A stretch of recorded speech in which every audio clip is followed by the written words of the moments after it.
आज की इस वीडियो में मैं आपके साथ बहुत ही सिंपल लेकिन डिलीशियस सी एग पेपर फ्राई की रेसिपी शेयर कर रही हूँ। हेलो एवरीवन, मैं हूँ विजय और मेरे चैनल पे आप सभी का स्वागत है। चलिए फिर फटाफट से देख लेते हैं इसको किस तरह से बनाना है।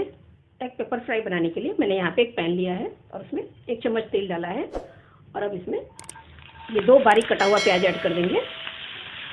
इस रेसिपी के साथ ये जो कैरेमलाइज प्याज है वो खाने में काफ़ी अच्छे लगते हैं, इसलिए आप इसको ज़्यादा क्वान्टिटी में ऐड करिए और इसको हल्का सा ट्रांसपेरेंट होने तक कुक कर लेना है। प्याज जब ट्रांसपेरेंट हो जाएंगे तब इसमें कुछ मसाले ऐड कर देना है। उसके लिए मैंने यहाँ पे ये 1/4 चम्मच काली मिर्च लिया है, 1/4 चम्मच रेड चिली पाउडर लिया है, नमक लिया है टेस्ट के अनुसार और 1 पिंच हल्दी लिया है, इसको ऐड कर देना है। और एक पेपर फ्राई है तो हम थोड़ी सी काली मिर्च जो है वो लास्ट में भी ऐड करेंगे, उससे काफ़ी अच्छा टेस्ट आएगा।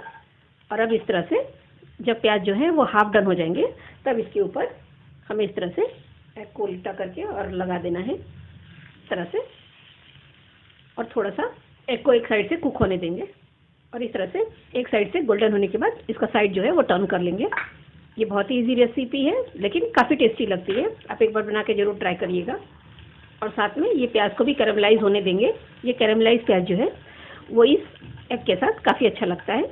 अब इस साइड से भी इसको इसी तरह से बिल्कुल गोल्डन कर लेना है और ये देखिए पीछे की साइड से भी इनको अच्छा सा गोल्डन कलर आ गया है, तो एक बार इनको और टर्न कर लेंगे और अब इनके ऊपर ढेर सारी धनिया की पत्ती ऐड कर देंगे और साथ में 1/4 चम्मच ब्लैक पेपर पाउडर फिर से ऐड करेंगे।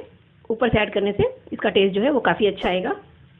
इस साइड से भी इनके ऊपर थोड़ा सा स्प्रिंकल कर देंगे और ये हमारा एग पेपर फ्राई जो है वो रेडी हो गया है। गैस को ऑफ कर देंगे और ये जो कैरेमलाइज प्याज है वो इस एग के साथ काफ़ी अच्छे जाते हैं, तो ये मत सोचिए कि प्याज जो है वो जल गया है, ये काफ़ी अच्छे लगेंगे। आप एक बार टेस्ट करिए, इसे आप सिंपल रोटी के साथ एंजॉय करिए, पाव के साथ एंजॉय करिए, किसी के साथ भी काफ़ी डिलीशियस लगता है। और अगर आज की रेसिपी आपको पसंद आई होगी तो आपको पता है क्या करना है, वीडियो को लाइक करना है, शेयर करना है, साथ में चैनल को सब्सक्राइब कर लेना है और उसके बगल में जो छोटी सी घंटी आती है उसको भी प्रेस कर दीजिएगा, जिससे हमारी वीडियो की नोटिफिकेशन आपको मिलती रहेगी। Thanks for watching.